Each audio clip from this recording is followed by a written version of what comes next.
Solidarity Campaign member, executive member, and I'm also president of Caribbean Labor Solidarity. I'd like to welcome you to this very special online meeting tonight, hosted by the Venezuela Solidarity Campaign and supported by the Morning Star and Labor Friends of Progressive Latin America.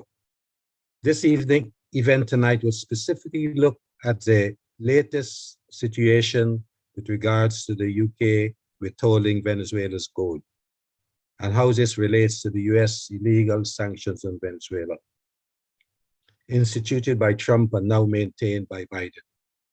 They have created a blockade of the country that aims to stifle its economy and achieve illegal regime change.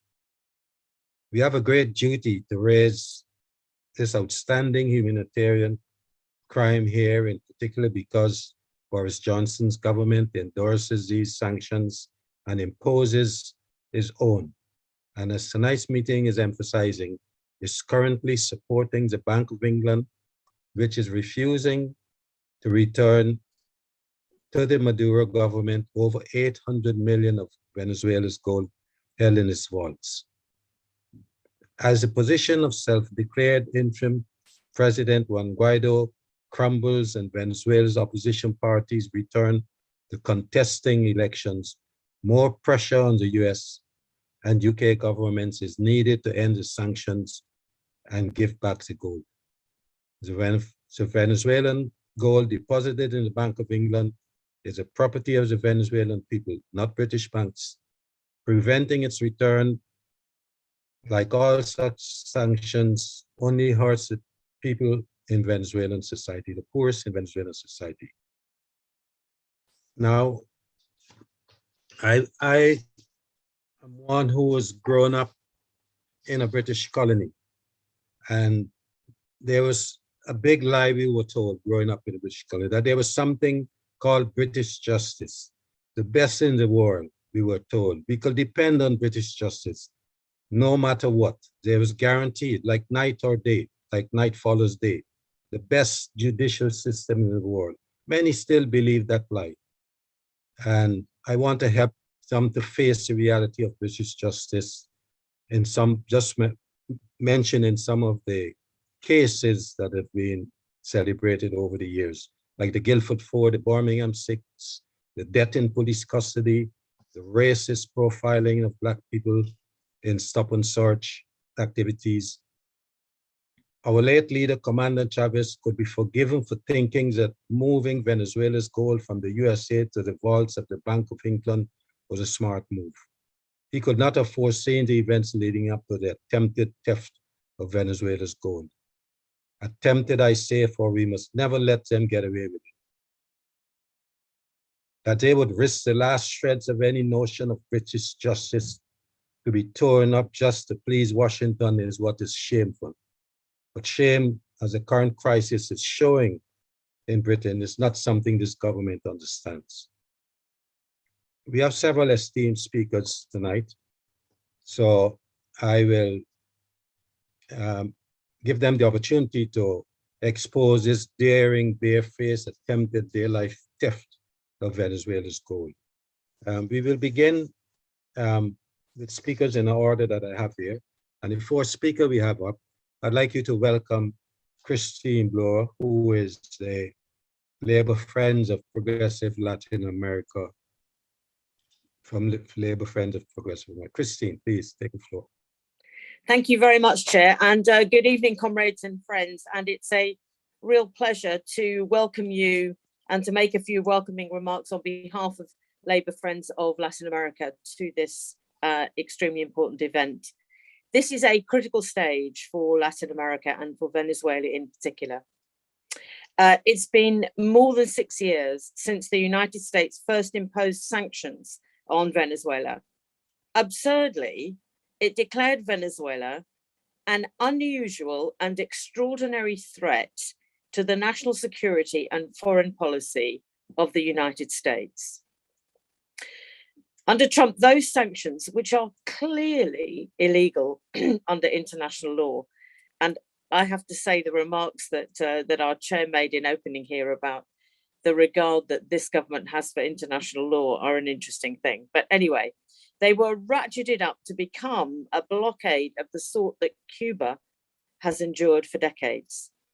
And the impact has been truly appalling. A UN report last year described how these sanctions have devastated the Venezuelan economy massively and degraded people's living standards all round. On top of that, Venezuela has had to deal with the pandemic, while the US sanctions have severely restricted its ability to buy the full range of necessary medical supplies. If sanctions like this are inhumane at any time, during a pandemic, they are frankly nothing short of criminal.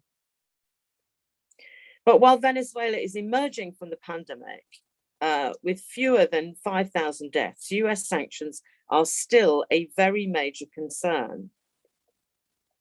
As the chair has said, there was perhaps a slight glimmer of hope when Biden took office in the United States. Would he relax the blockade? But Biden soon dashed that hope in March by renewing the declaration of a state of national emergency regarding Venezuela. We're here today to say that dialogue and peace are the way forward, and for Venezuela to solve its problems and to move forward. We do not need aggression from the US or support of that aggression from anywhere else. Here in the UK, we do have this particular duty in this context to keep us talking about the ownership of Venezuela's gold. It's held by the Bank of England and it rightfully belongs to the Bank of Venezuela. And that's why we're here tonight. The gold should be given back and used to help provide food, medicines, and all of the kind of social services and support which the people of Venezuela need. We must continue seeking support for our petition and explain why both withholding the gold and all other sanctions which are illegal are so harmful to the Venezuelan people, especially, of course, as is always the case, the poorest and the most vulnerable. Comrades, we know that solidarity is the strength of those of us on the progressive side of politics. So it's wonderful that we have people here this evening demonstrating solidarity. And thank you for being here. Please make sure that you sign our petition and that you engage in all sorts of acts of solidarity that you possibly can with the people of Venezuela. Thank you for listening. Thank you so much, Christine, for reminding us why we must stand in solidarity with Venezuela. Declaring them a threat to Britain's, to America's security is something that we know is just a fig leaf for attempting regime change. It's the same excuse they use for attacking Grenada, a country of just 100,000 people, declaring them a threat to America's security. What they were afraid of is ideas, the ideas that we progressive are much better at producing. Our next speaker is well known to many of us. Esteemed Dr. Francis Dominguez is a friend and associate who has spoken at many of our meetings at Caribbean Level Solidarity, and I'm pleased to ask Francisco to take the chair now, the floor now. Thank you very much, Luke. Hello, everyone, and thank you for being at this meeting. In 1983, 1982, when the United States invaded Grenada, one of the excuses was not just the generic view or the generic position that Grenada was a threat. When Maurice Bishop and his government reorganized the army of the armed forces of Grenada, which modernized and established them as a proper force, the total number of them was 2,500. That was the size. And the United States, with incredible cheek, not to use a stronger word, actually used these to say that these 2,500 were a military threat to the United States. But anyway, let's get to our more important business of the day.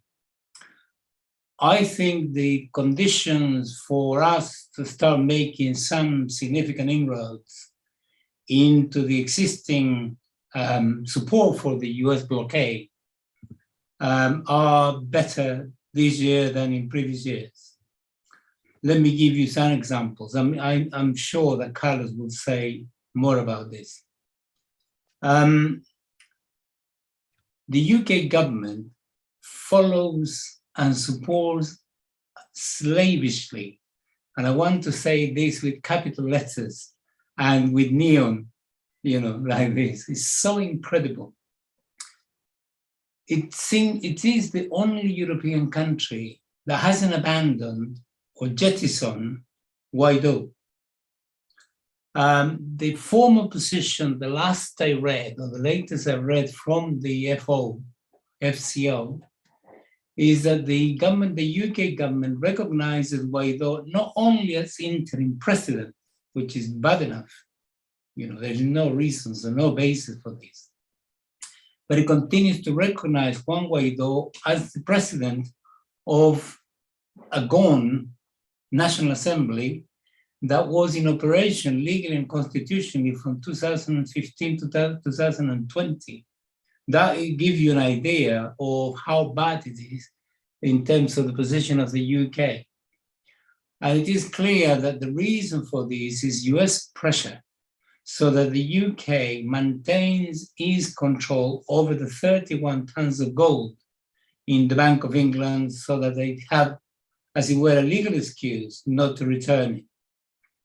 What we know of the legal case is that there are several various courts that have been throwing the ball to each other like a ping pong game match, saying, well, what do you think? And then there have been, courts have ruled that, yes, Guaido is the one that should have it. And then there have been other rulings saying that he shouldn't have it because he doesn't quite represent an alternative government and so forth. And the latest acrobatics, as far as I'm aware, is that given that the government of the UK recognizes the interim government, so-called of Guaido, then the court cannot do anything else but maintain that position, as it were. And the latest ruling is that one, which is absolutely terrible. Now, Guaido has been totally and utterly crushed. I think it's been totally defeated. The operation to try to make him an alternative government so as to complicate and destabilize as much as possible the Bolivarian government and Bolivarian society on top of all the sanctions that we know, has not worked at all. Clearly, the 177 votes at the United Nations was recognizing President Nicolás Maduro as the legitimate president of Venezuela was a big, big blow to US foreign policy on Venezuela. There is no question about it. In fact, 177 votes at the United Nations represent 92% of the total votes. And as far as we know, in terms of doing the counting, something like 16 countries with misgivings, many of them, continue to support Guaido as the interim president. So in that sense, not only Guaido has been utterly crushed and completely defeated, but US foreign policy on Venezuela on this particular question has been totally defeated. So what we can really do is intensify the pressure massively for three things. Number one, we want, obviously, the UK government to return the 31 tons of gold that belong to Venezuela to the Venezuelan state under the conditions requested by the Central Bank of Venezuela, which is they should be returned to the United Nations Development Program so that they're used exactly for what the government says it wants to use those resources, which is medicine, food, and vaccines to support his people, particularly in the context of the pandemic. That's number one. But because the whole is such a massive highlighted issue, which is correct to do so. What we tend to miss out sometimes is the fact that there are several European financial institutions that are illegally retaining something in the region of $7 billion that belong to Venezuela in several banks. One of them is Euroclear. The other one is the Banco Novo of Portugal and a few others. So what makes it worse from the point of view of Europe, and hopefully we can do something about that as well, or contribute towards that, is that given that those governments have voted or not voted against the resolution in the United Nations to recognize Nicolas Maduro, then the legal position is very weak. So it seems to me that the conditions exist quite massively to insist on this. And the third one, which must be in a publicity and our propaganda with details, is the United States has confiscated and frozen illegally, of course, violating every single international norm, something in the region of $60 billion that belong to Venezuela. One of them is this oil company, oil distribution, gas company, or gasoline distribution company in the United States called Citgo, plus bank accounts and so on and so forth. So if you were to put all of these together, you know, the total amount of resources that are available that belong to Venezuela legally, morally, in every possible sense, we're talking about 60 to 70 to perhaps $80 billion. Just to give you an idea of what we're talking about. The GDP of Nicaragua is 14 billion. So, and the GDP of very successful Bolivian economy is 44 billion. So this is double the size of one of the most successful economies in Latin America, namely the GDP of Bolivia. So the amounts are huge. Venezuela will recover absolutely quickly and very fast were this to happen. But there is one final dimension, which is this. The United States, and we demand that immediately and unconditionally lifts all the blockade against Venezuela. The United States has imposed, since Trump, 243 sanctions against Cuba. And against Venezuela has imposed 431. We want them to be lifted immediately and unconditionally because Venezuela cannot trade normally with almost anybody in the world, and everything is blocked deliberately, consciously, actively by operatives, let me use that term, of the United States around the place, plus their accomplices, certainly in Europe and elsewhere, which makes it very difficult, even if the Venezuelan economy has recovered, this blockade makes it very difficult for a full recovery. So that's number one. The second point I want to make is regarding the necessity for us to understand that Venezuela must survive. Not only because it's morally correct that it survives, you know, Venezuela is entitled to decide its own path, has absolutely every possible moral right for its own national self-determination, which is being trampled upon and attacked by the United States and their accomplices in Europe, and certainly their cronies in Latin America. I must survive because if we were not to survive, then a very bad precedent will be set, which will mean that the United States, the regime change machinery of the United States will use this as an example, getting away with it against everybody else. And we cannot allow that. And the second dimension of this is the very fact that Venezuela plays an extraordinarily important example role of resistance in Latin America. And clearly the very fact, in my view, that Venezuela has been able to survive heroically thanks to the resistance of its people, this is a very wonderful example that encourages others in Latin America to actually do the right thing. And you have seen, I'm not saying that Venezuela is guilty of this, Venezuela is innocent, but other Latin American countries draw the conclusion that it is possible to actually go for a different path. Let me give you one example, which I think is miraculous, because I want to pay homage to the people of Venezuela and certainly to the government. To be able to, in a very short period of time, historically speaking, to bring down the level of inflation from 1+ million% to single digits. The last figures given by the central bank, which have been accepted, no question by anybody, since September is in the region of 7%. This is no exaggeration. This doesn't mean to say that all the problems of Venezuela have been resolved. It's still not out of the doldrum.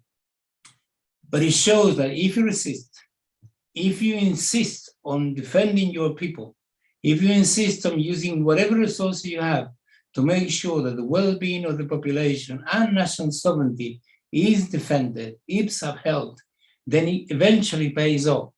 Venezuela is recovering economically, which is very important. There's a huge amount of information in Bloomberg, Reuters, and so on. They seem to be worried that the recovery seems to be very strong. So the final point I want to make is this. This year is a crucial year. 2022, obviously, we have the conditions in the region exist for the relation of forces to shift quite dramatically in favor of progressive forces and against US aggression. I'm not going to go into any details about any single case, but we won the elections. Let me use that we, not like the Queen would do, but we in the sense of our collectivity in Latin America. We won the election in Mexico. We won the election in Argentina. We recovered democracy in Bolivia. We won the election in Peru. And now we made neoliberalism, go to pieces more or less in Chile, which is an extraordinary development. And this year in October, we have elections in Brazil. So you can see how things are going. My information from various newspapers in Brazil, particularly following Sao Paulo, which is, it's very right-wing, but sort of reliable on certain things, is that Lula is doing extremely well in the polls with a preference of 45% and going up. And Bolsonaro is in the region of 20 to 23% and going down. And what the right wing, the elite in Brazil tried to do, tried to produce an alternative candidate to Bolsonaro, a guy called Sergio Moro, who was the judge who persecuted Lula so illegally, so criminally, and so on. And it hasn't paid off because the best that Moro has been able to perform is, in the latest polls, 8%. In other words, the Brazilian elite and the United States are stuck with Bolsonaro. So we have everything to play for. And I think meetings like these, we need to organize many more in order to ensure that we contribute as much as possible towards supporting all the countries in Latin America, all the progressive forces, so that, we are able to actually defeat finally and manage to get the lifting unconditionally of all the sanctions. And we should go for the weakest link very hard, which is the UK government. We should really organize very seriously, very strongly to ensure that the gold is returned. If the gold is returned, that should produce a cascade in the rest of Europe. So we have everything to play for. So let me say, I'm full of hope, I'm full of enthusiasm for the survival of Venezuela. Viva Venezuela. Thank you very much. Thank you very much, Francisco, for sharing that insightful analysis of the state of the left in the region. But not only that, for reminding us of the vast amount of money that is actually being stolen from Venezuela, and also the ridiculous claim that is on it and the lack of support internationally for that claim. We get to go forward on this issue. Thank you very much. Now we will have Susan Gray will do a plug, I think, for Venezuela at the moment. Susan, you there from the executive? Thanks. Thank you. Thanks very much, Luke. Yes, I'm going to say a few things about the campaign. Really, a plug for VSC. As we've heard, the overarching principle of VSC's campaigning work is to support Venezuela's national sovereignty and its right to make its own decisions. And this has been necessary because successive US governments have spent the last couple of decades doing their best to undermine that sovereignty.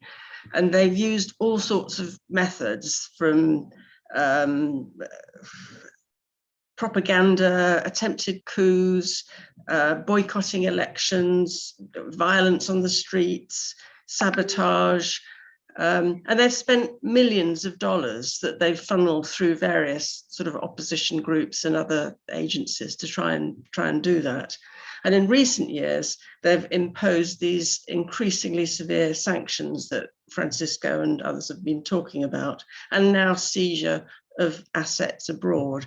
And the withholding of Venezuela's gold by the Bank of England is the result of one of the most shameful examples of the UK government obediently following US foreign policy. So these two issues, the sanctions and the seizure of the Venezuela gold, are very much the focus of our campaigning at the moment. And they've become even more important during the pandemic because of the devastating effects on Venezuela's ability to import essential medical and food supplies.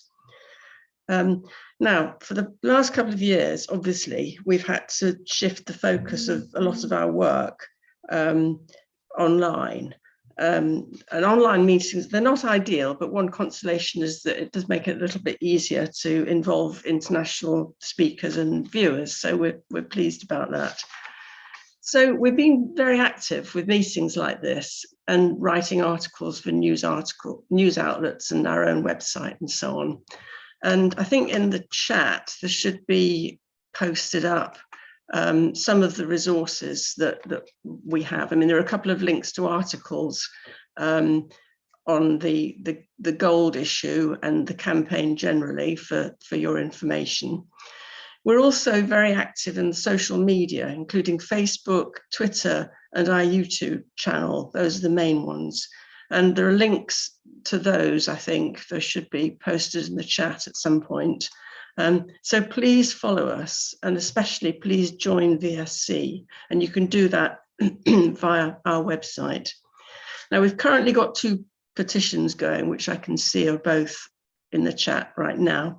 One about the withholding of the Venezuelan gold by the Bank of England, and another one condemning the US sanctions. So please do sign up if you haven't already.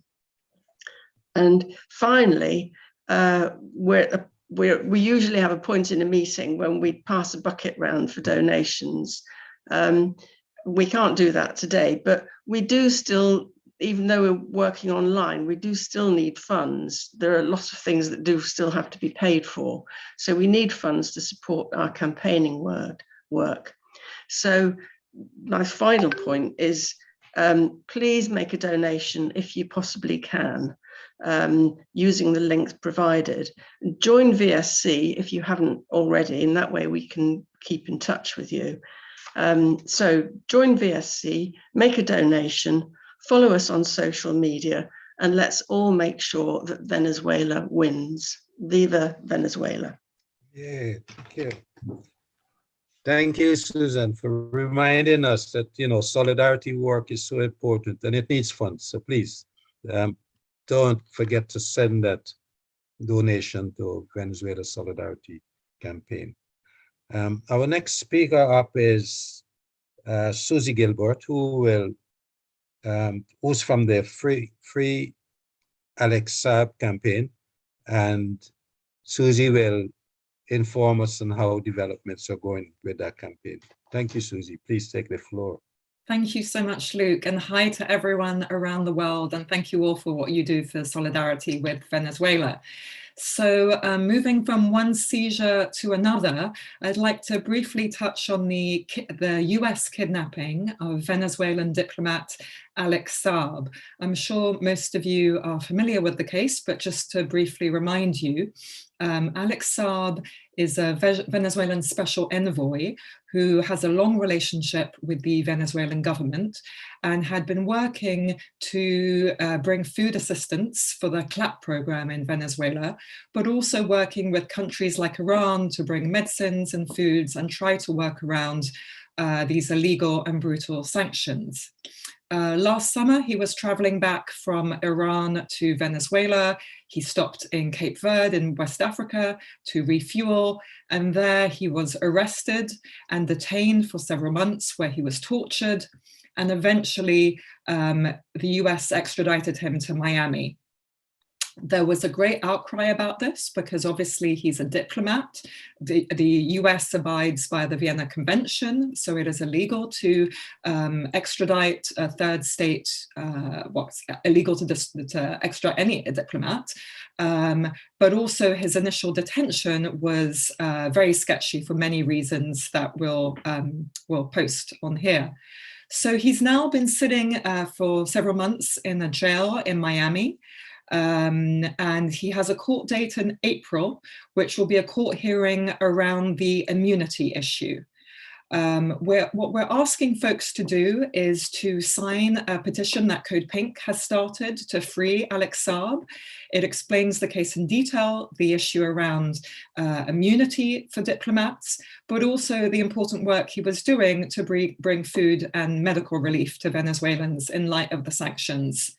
Various international bodies have spoken out about this extradition, including a number of UN special rapporteurs, the African Bar Association, you name it.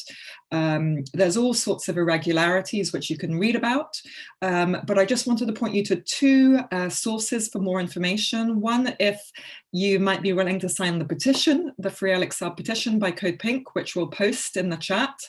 And then my colleague Leonardo from CODEPINK, who's somewhere in the audience, did a fantastic interview with Alex Saab's lawyer, and they really get into the problems with this case. So if you want to dig into it, I really recommend listening to that.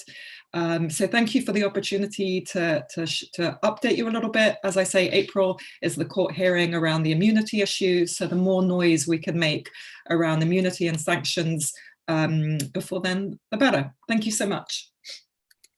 Thank you so much, Suzie. That reminder why we need to be supporting the campaign to free Alex Saab. And be sure to sign the petition.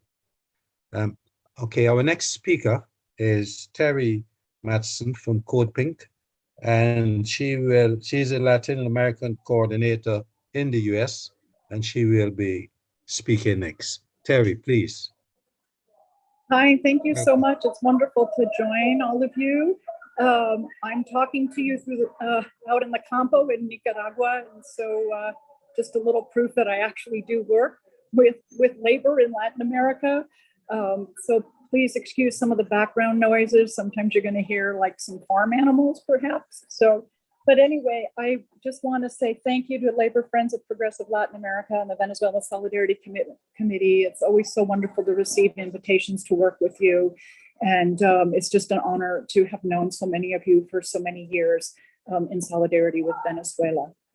So I was asked to talk today what the holding of the Venezuela stealing is the better word of the Venezuelan gold that's sitting in the Bank of London, what this looks like to some of us, those of us from the United States. And I guess the first thing that I would say, in addition to working to get the gold returned, there are other assets that need to be returned to Venezuela as well, as Francisco mentioned. And one of those is the Venezuelan embassy sitting in Washington, D.C. And the consul office in New York City. So those are things that we specific as US citizens need to be aware of and focus on, and we at CODEPINK intend to do that. So there were some things mentioned prior that I want to revisit in what I share with you. Francisco mentioned Venezuela's role of resistance and changes coming throughout the hemisphere. So for me, as a US citizen, what the holding, the stealing, the theft of the gold sitting in the Bank of England is one thing. The Novo Banco case was mentioned as well. And now we've seen the United States failing to repatriate the gold to Afghanistan. So this is a practice, a warfare practice, a foreign policy practice. It makes me, as a US citizen, ask several things. Is the United States broke? Is the United States concerned about a threat from China wanting a gold-backed currency? And then, of course, there's the starving of nations of its hard assets to prevent them from investing in domestic infrastructure and institutions that not only benefit their civil societies, but may perhaps also benefit allies as well. And then the other thing that we have to ask as US citizens is, who exactly is Juan Guaido? And was he merely created to steal the assets? He's the person that these assets are transferred to. And, he appears to be nothing other than that. And as Francisco said, the one, small leg that he had to stand on coming out of the Venezuelan National Assembly, that term of the National Assembly expired or was voted out in December of 2020, and the new assembly came into power in January of 2021. So he's a tool to appropriate assets. I think in February of 2019, when he was anointed the presidency of Venezuela, there were over 60 countries that supported him. I think today, and Carlos, you can certainly correct me, it's 14, perhaps less. So he's not really much of anything except a conduit to transfer assets to.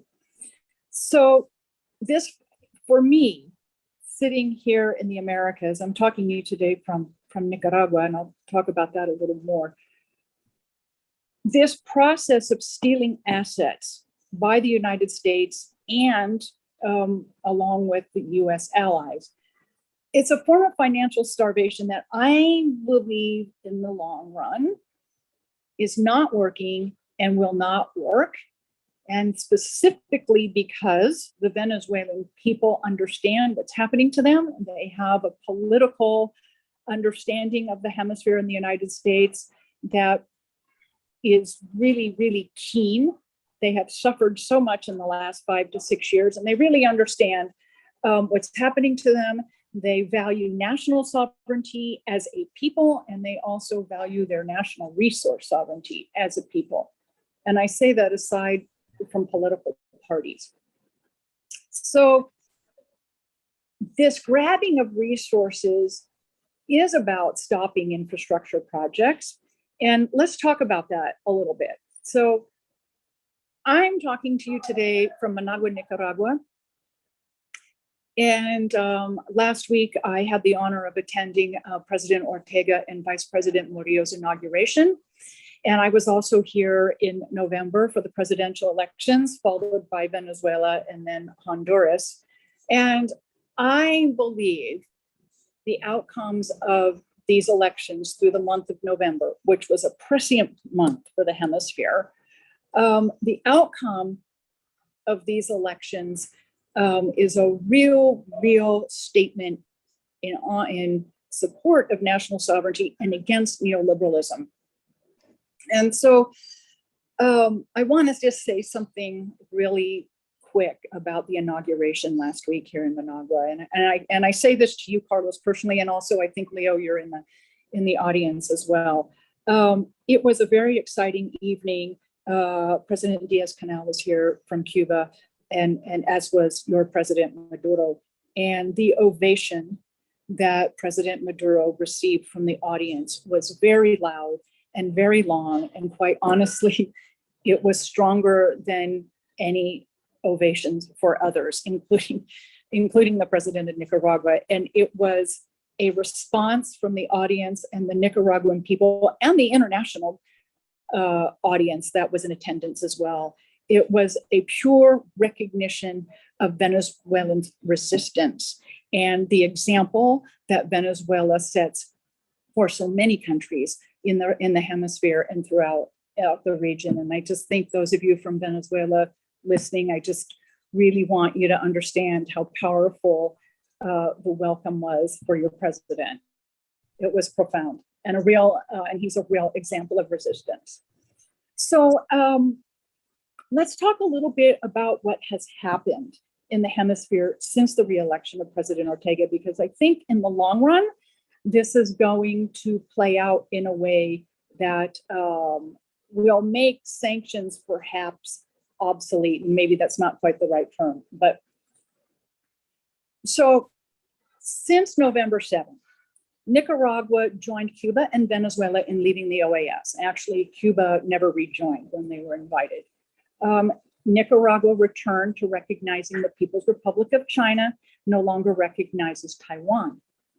And then on January 10, President Ortega announced a memorandum of understanding between China and Nicaragua to join the Belt and Road Initiative. This is a game changer, in my opinion. What we can see perhaps happening, depending on how large of a scale the infrastructure projects are in Nicaragua, is what many people are talking about here today, the actual completion of the canal running from Nicaragua, connecting the Pacific to the Atlantic coast of Nicaragua to the Caribbean Sea. And there is a deep port project on the horizon as well on the Atlantic coast of Nicaragua. So what does this mean? It means there is now the very real potential of a trade triangle between Nicaragua, Venezuela, Cuba, and back to Nicaragua, a trade triangle through the Caribbean that those three allies support, and as well as their allies outside of the hemisphere, including China. This is, to me, what's happened in the last 60 days, a real overt awakening in the hemisphere of multilateralism. We have reached a point where this is a project that's been growing. It's a project that was overtly discussed by Hugo Chavez when he was alive and president, the South-to-South trade, the embracing of multilateralism on an economic level, and also on foreign policy level as well. And it's been growing, but it's so, I believe, so overt now that it exists in reality. What else has happened since November 7 are regional elections in Venezuela, which supported the current party and government, and elections in Honduras that put a left of center president into power for the first time in 12 years. And then we saw a left of center government come to power in Chile in December, and we're awaiting, as Francisco said, the upcoming elections in Brazil and Colombia, which could have a profound effect on the hemisphere. So I have to say, it is our job as US citizens to get all of these assets released and put back into the hands of the Venezuelans. And there is so much that has been literally stolen. And I think, 200 years ago, this would have been called piracy. But I also have to say, it's a very hopeful moment. And I think that despite having so many resources stolen and withheld or failed to be repatriated, Venezuela is looking at economic growth. I've heard anything from 3 to 6% for the year 2022. I've heard as high as 8% too. So imagine a country that has been denied so much of its own wealth, having achieved this projection of annual growth of 3 to 6%. It's a phenomenal story.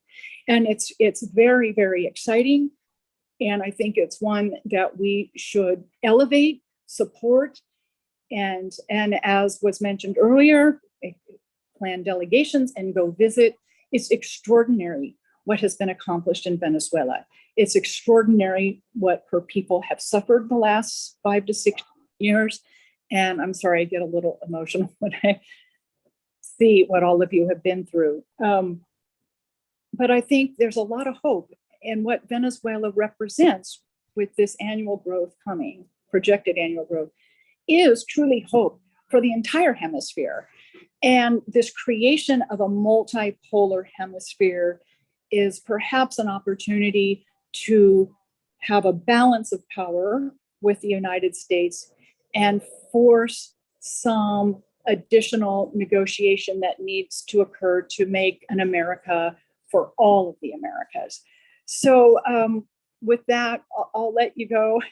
I just want to say I love all of you, and I really, it's profound, the fight that you have all put up and endured, and it really is an example of resistance for all of us in the hemisphere of the Americas, throughout the world as well, but specifically here in the Americas. So thank you. Thank you so much, Teri, for sharing your enthusiasm and your feelings about the region. And I think for giving us some hope again about the elections that have been taking place in the region and the prospect of growth, and reminding us of the resilience of the Venezuelan people. And also, I should say, for the people in the region, because they've all been under sanctions and under immense pressure over a long period of time from the neighbors to the north. So thank you very much for that. Our next speaker up is Ben Chacko from Morning Star. Hi, Ben. Hi, and what a privilege it is to speak alongside everybody tonight at this really important meeting. Last month's Supreme Court ruling is obviously very bad news, but it does have one virtue, which is that it makes it very clear that the refusal to hand over the $1 billion worth of Venezuelan gold, which is still in the Bank of England's vault, is illegal. It's not a legal question, it's a political one. Politicians have nowhere to hide after a verdict like this. It's because of our government's continuation with this ridiculous idea that Juan Guaido, a man who's never even stood for the presidency of Venezuela, is the president of Venezuela. That is the reason why all of this gold is being withheld from a developing country which is battling a global pandemic with its hands tied behind its back because of a criminal US blockade. It's being deprived of resources that could be used to fight the virus. And that's exactly, as Francisco pointed out, it's exactly what Venezuela has said that it wants the gold back for. In 2020, the Venezuelan government submitted a request that the Bank of England sell some of that gold and transfer the proceeds to the United Nations Development Program to buy healthcare equipment, medicine and food and so on. So there's always this narrative from governments like the British government, the US government, that sanctions are about punishing political figures and so on, that we can't let the government in Venezuela get its hands on this money because we don't know what it will do with it. Well, actually, the Venezuelans have made it very clear what they need the gold for, and they've proposed a model which would allow complete international oversight of how those proceeds were used. They shouldn't have to, of course, it's Venezuela's gold. They should be allowed to do whatever they want with that gold because it's the democratically elected government of Venezuela. But that does remove yet a further excuse from Britain for this ridiculous situation. Sadly, while some countries like Cuba, like China, responded to the COVID pandemic by rushing doctors and medical equipment to wherever they were needed in the world, the virus has brought out the worst in other countries. The United States actually tightened unilateral sanctions on Iran, Cuba, and Venezuela as COVID was spreading, even blocking the delivery of medical equipment from China to Cuba. This showed an utter disregard for the loss of the lives of ordinary people, the loss of life that would be caused by depriving medical equipment in a pandemic. These are the people that the US claims it wants to liberate with its policies, and yet they're pursuing this line. And that shouldn't surprise us, as the US-based Center for Economic Policy Research estimated Donald Trump's sanctions on Venezuela resulted in over 40,000 Venezuelan deaths, and that was only in the years 2017 to 2018. Unfortunately, Britain's record when it comes to medical internationalism or pandemic solidarity is in some ways even worse than the United States' record. Maybe that shouldn't surprise us either. Of course, the British government hasn't shown much solidarity with the British people when it comes to protecting them from the virus. But Britain is opposing a vaccine patent waiver internationally, something which the United States supports. And I think we should argue that the $1 billion of Venezuelan gold that we're holding back should be seen in the same light as this. We're depriving developing countries of resources that they need to cope with the pandemic. And I've talked a bit about the US responses to the pandemic and so on, because I think that's the important the second important point here. The first one is that this is a political question, not a legal question, however much it's been battered around the courts, as Francisco says. But the second point is it's not a political decision on behalf of the British government.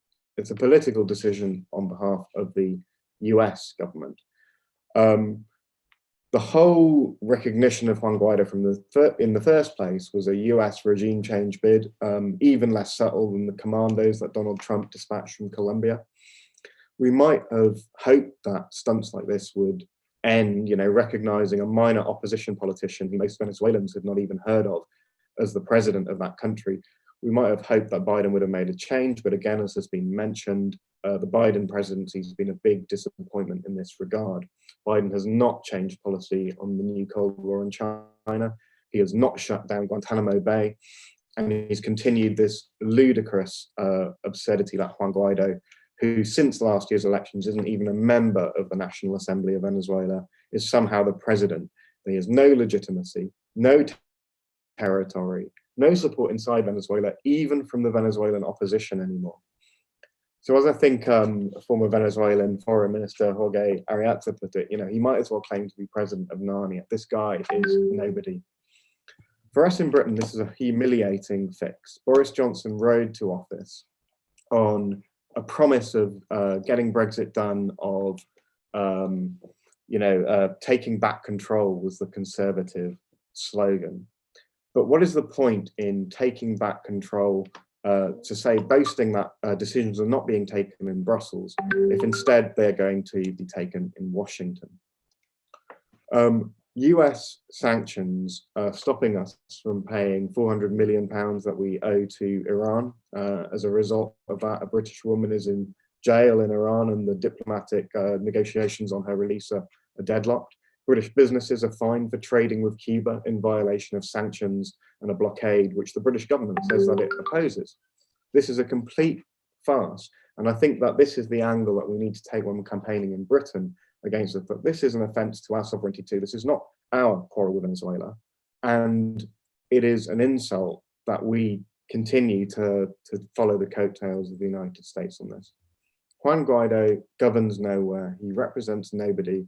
The Venezuelan opposition participated in the recent elections. There's a good opportunity for progress to a less violent future for Venezuelan politics based on respect for the democratic process. So keeping the gold is an act of piracy, it's an act of theft, and the British government has to be made to give it back. Thank you. Right, thank you very much, Ben. So that reminder that, the ridiculous situation that Britain finds itself with Venezuela's gold, and it gets deeper and deeper. And clearly also a reminder about the COVID-19 and the way the capitalist countries have responded to this with huge promises at the beginning of how they were going to share vaccines with the global South. And we see none of that materializing. And with a different response from the countries of the socialist countries that have supported poorer nations with assistance around the COVID-19. That brings us to the final speaker, who is none other than Carlos Ron, the Deputy Finance Minister for Venezuela, for the Bolivar, and he's also the president of the Simon Bolivar Institute and the Deputy Foreign Minister. Please, Carlos Ron, you're on the floor. Greetings, it's so great to see all of you.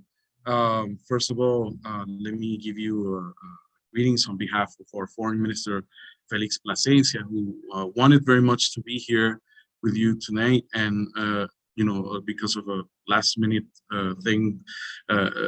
meaning that he had to run to, he was not able to be here. As you know, we're in preparations for important meetings that are going to take place in the next couple of days in the United Nations, where the government of President Nicolás Maduro is recognized as the only legitimate government of Venezuela. So he had to rush out on that agenda. But I want to start by thanking the organizers of this event, of course, Labor Friends of Progressive Latin America, Caribbean Labor Solidarity, the Venezuelan Solidarity Campaign, of course, Morning Star, CODEPINK, the Free Alex Saab campaign, everyone that I see, and I'm glad to be sharing this space with. again, it's important for us, and we're very happy that you are always in solidarity with Venezuela, specifically with regards to these issues such as trying to recover the assets and the money that belongs to the people of Venezuela from blockade has been imposed on us. I have been asked about the broad effects in general terms of the current legal and unilateral coercive measures that are being imposed on Venezuela, as well as our challenges and about a bit of our economic recovery as well. Despite these illegal sanctions, we have achieved that we have achieved legal sanctions, and that we're hoping to continue achieving in 2022. But I must, a day like today, I must also begin by reflecting. Exactly a year ago, there was, like many of you have already referenced, some sort of hope that the Biden administration would mean a difference, a change in policy towards Venezuela. And what we have to say is that unfortunately, the policy remains intact, that for fears of the Miami reactions, they continue to support this farce that it's neither a government, but has actually become famous now for stealing Venezuelan resources, and that has been its foremost achievement. And in doing so, the United States government, the current administration, has also torpedoed dialogue by kidnapping Alex Saab, as Suzie already mentioned. And the conclusion really is that all options are on the table except for diplomacy, except for mutual respect. And that is the sad legacy a year after. It's a wasted year. A year has gone by where things could have been much different. But first, I think it's important to understand that for many years now, the United States has been waging a form of hybrid warfare against Venezuela, aimed at undermining and overthrowing the democratically elected government, first President Hugo Chavez, and now President Nicolas Maduro, in order to replace it with a government that will submit to Washington's spheres of influence and general design for the region. This type of warfare, as you all know, expresses itself in different forms. There's a media narrative that questions Venezuela's democratic principles and practices. There's a use of political violence that includes everything from an attempted coup to attempted mercenary invasions to the attempted murder of President Maduro. And there's also this component of the so-called sanctions, which we in reality always say that they are coercive measures. They're not real sanctions. Those real sanctions can only be applied by the United Nations Security Council. But these coercive measures are aimed at causing enough pain and suffering in the Venezuelan population that they will lead to the eventual breakdown of the constitutional government. The imposed coercive measures by the United States and a group of some of its allies have blocked the possibility of Venezuelans having functional bank accounts in most of the international banking system. This means that Venezuela's right to pay for things such as vaccines, medicine, health supplies, equipment, spare parts, specialized machinery, food supplies, fertilizers, raw materials for industries, all of that has been essentially cut off. This persecution is against the Venezuelan state and also against individuals that hold key offices, which in turn harms the whole country and the country's international interactions. These measures, combined with the strategy to undermine President Maduro by recognizing the self-proclaimed interim Juan Guaido, is precisely what has led to the current situation for gold reserves that you've spoken amply about, and which, as Ben was reminding us, could have been put into use in the middle of the pandemic. We actually asked that these resources be used for the pandemic to cater to Venezuela's needs. By now, Venezuela could have had, not even by now, by the middle of last year, we could have had all of the Venezuelan population vaccinated had we had those resources available and ready for us to use. This aggression against Venezuela increased significantly under the Trump administration, but again, as we said before, it has experienced no alterations whatsoever under President Biden. We continue to feel this harassment, this persecution that targets our economy, our public finances, that has affected Venezuelans' freedom to trade. Even worse, our capability to respond to this COVID pandemic has really, truly been put at risk.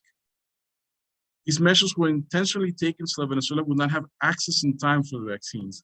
Different manufacturers felt threatened by the United States sanctions regime and did not even want to sell to Venezuela. Payments for the COVAX initiative, as you may know, which is an initiative from the World Health Organization, were initially blocked. Once we had reached the 90% amount of payment, the bank transactions was stopped until, and for a while, we had to wait until they were actually, the funds were actually unblocked and released. If it was not for the solidarity of countries such as Russia, Cuba, China, India, Turkey, Iran, we wouldn't have not managed to achieve what we have today. Today we have, for the closing of 2021, we achieved 89% of the population vaccinated. And as of this year, as of this week, we're already vaccinating people, or giving the booster shot for our population. So other noticeable effects that I think we should mention of these coercive measures can be seen in the deterioration of public services, such as water supply, electricity, waste collection and disposal, where access to spare parts and maintenance has been impossible due to these so-called sanctions. Water, for example, in most of Venezuela is pumped to up to the urban centers. But if there's no pumps or no spare parts to repair the pumps that break down, and no companies to sell them to us because of the fear of retaliation by the Treasury Department, then it becomes really difficult to guarantee that we can provide water service to people and to the majority of the population. It's difficulty to guarantee good public services at all. Furthermore, the effect of interrupting our oil sales, of blocking our capability for renegotiating our debt or selling bonds, the effect of the blockade in general made Venezuela lose 99% of its income. We went from averaging $54 billion per year as an income to earning less than $600 million last year. This is outrageous. This is really not, this is not exaggeration. This is 99% of a loss because of these sanctions. It is the result of this persecution against our oil and our bank accounts and the kidnapping of our accounts that, over $30 billion Venezuelan people's money in bank assets and accounts abroad have been taken and are being still withheld from the Venezuelan people. But in the middle of this, I think it is also important, like Teri mentioned, to stop and also see the positive that we can say about the story. There is a positive side, and this positive side is definitely the resilience of the Venezuelan people. We still face challenges for improving national income so that we can strengthen everything from public services to worker salaries. When we can talk about economic recovery that was brought on by the efforts of Venezuelan workers and sound government policies. I do make an emphasis on the issue of the efforts of the Venezuelan workers, because what we have witnessed in some of our basic industries and including in our oil industries, has been that with the lack of in face of lack of spare parts, in face of lack of updated technology to proceed and to repair some of our processes, we have had the real ingenuity of our skilled workers come up with solutions, create solutions out of nowhere, be very creative and solve problems that otherwise we wouldn't be able to solve.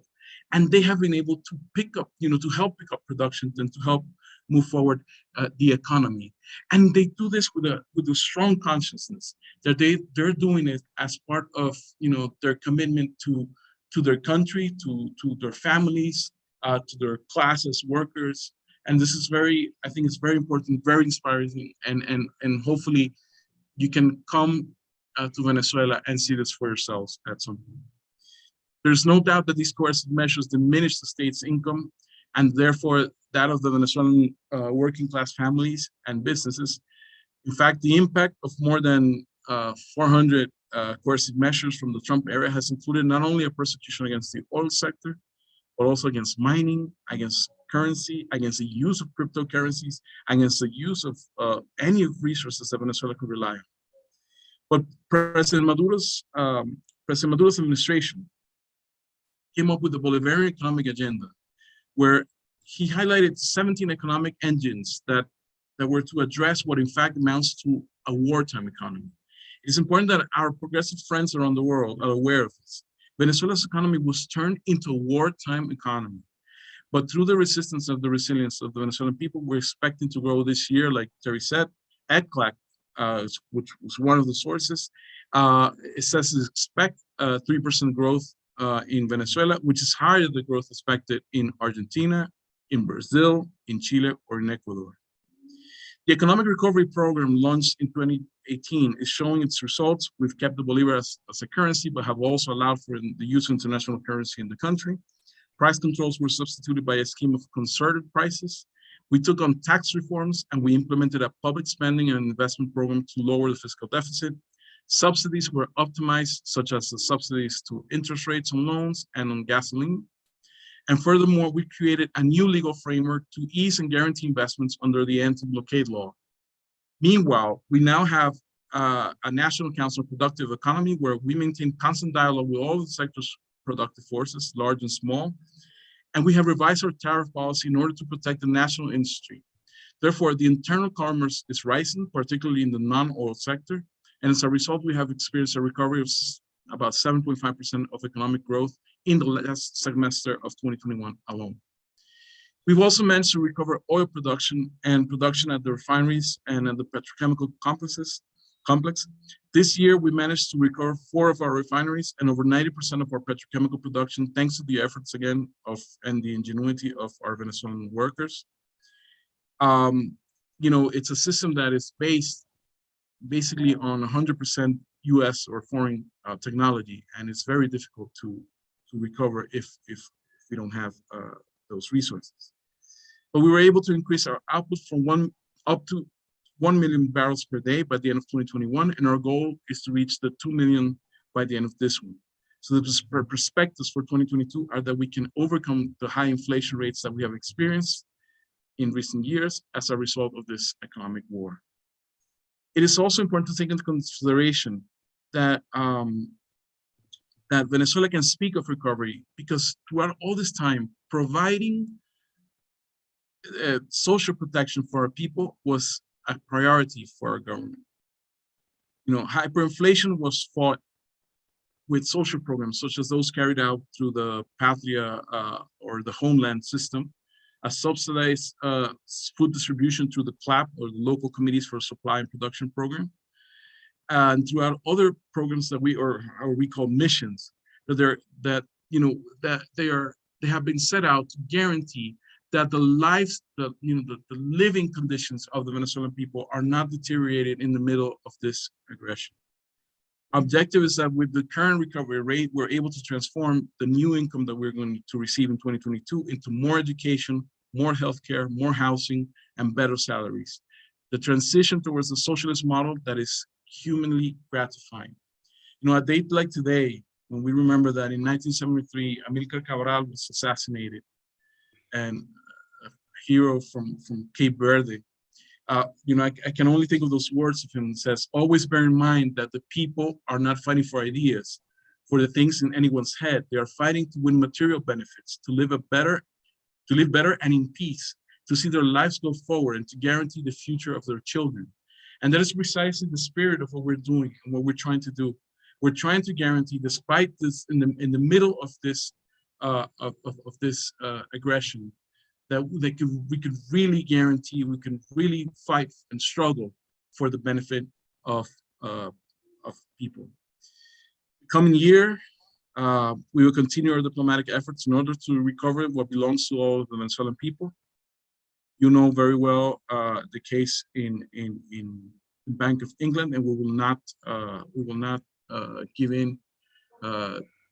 At any point, we will continue the legal processes. I will not go into any details as to not affect the processes themselves, but you know, I do restate the commitment of the Venezuelan government to making sure that we can return those assets to its rightful owners, which are the Venezuelan people.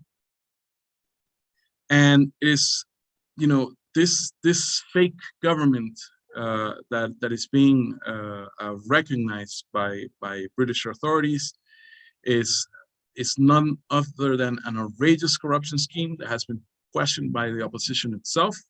It is a criminal gang. Some say it's a criminal gang of about 1,600 people that are receiving salaries of about $1,000 a year coming from those Venezuelan resources, as well as U.S. taxpayer funds. So for those people in the United States, there's a lot of question about what the use is being made of those funds. While here in Venezuela, we're being deprived of the necessary funds that are needed for you know, our development. Venezuela's outlook for next year, again, is positive. And I think it's important to state those things and to come out in, because yes, we are struggling, and yes, we are in a fight, and yes, we are in the middle of a warfare, unconventional as it may be, but we have to always remember the positive. And I think our region, like some of your interventions mentioned, is also looking very promising. The neoliberal model is outdated. It was based on deceit. It was based on manipulation. It was based on electoral fraud many times. It was based on repression, like we saw in Colombia and like we saw in Chile. And it's also based, and we should always, you know, remember this, and it was also based on the division of the progressive camp. Because sometimes we, you know, our divisions would lead to our failures into confronting this neoliberal project. But I think the region is overcoming those divisions, and I think the region is in a moment where we can look forward towards a stronger unity, whatever our diversity might be. Venezuela has always been at the forefront of questioning this model and building our own alternative. We did so in 1989 when the people took the streets to protest an IMF adjustment.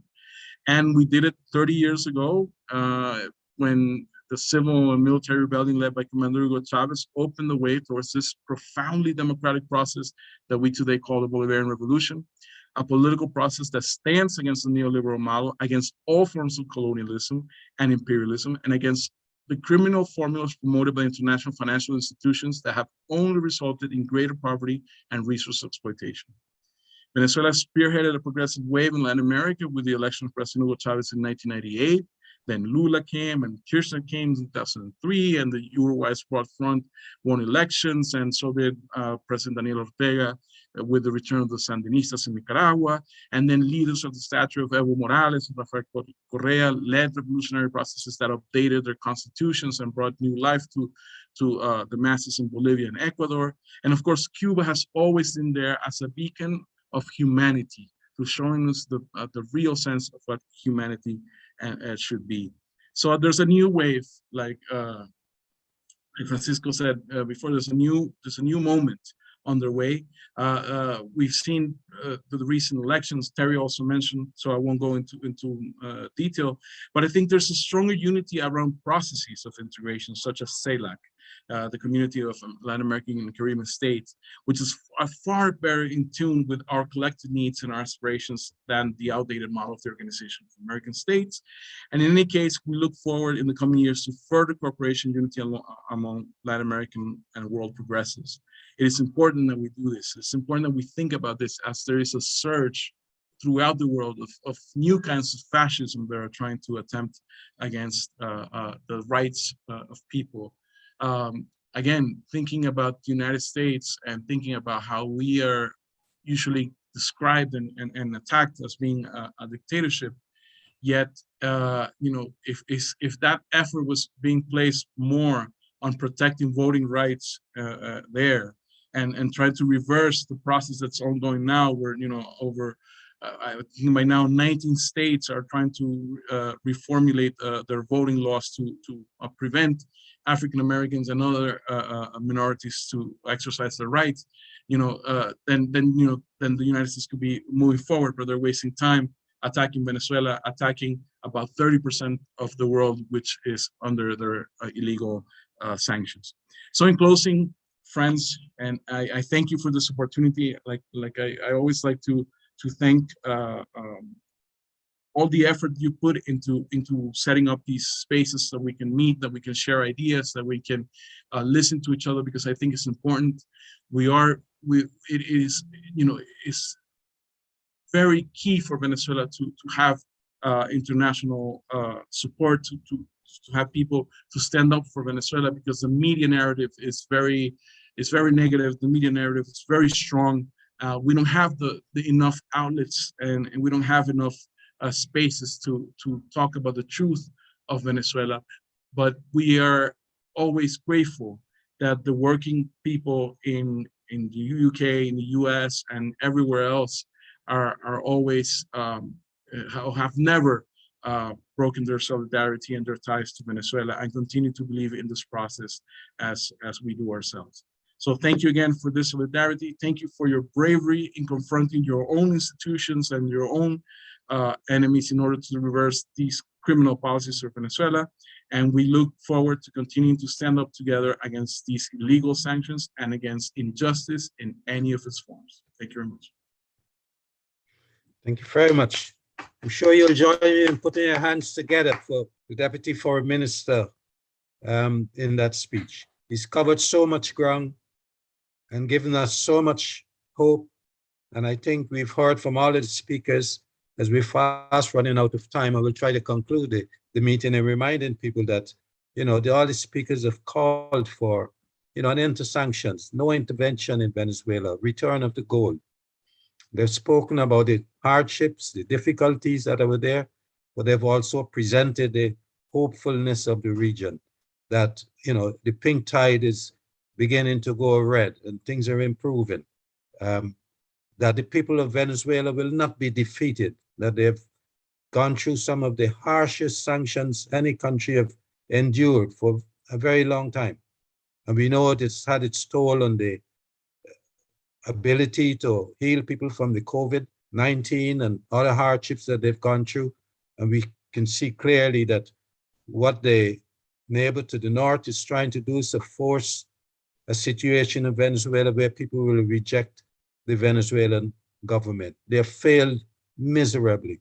Nicolas Maduro is being elected again with a high majority, and the people are forever resisting imperialism and showing the world that this resistance is possible, and as an example to us all in the region to continue to fight against imperialism. Viva Venezuela, viva. Thank you all for joining us. Thank you very much.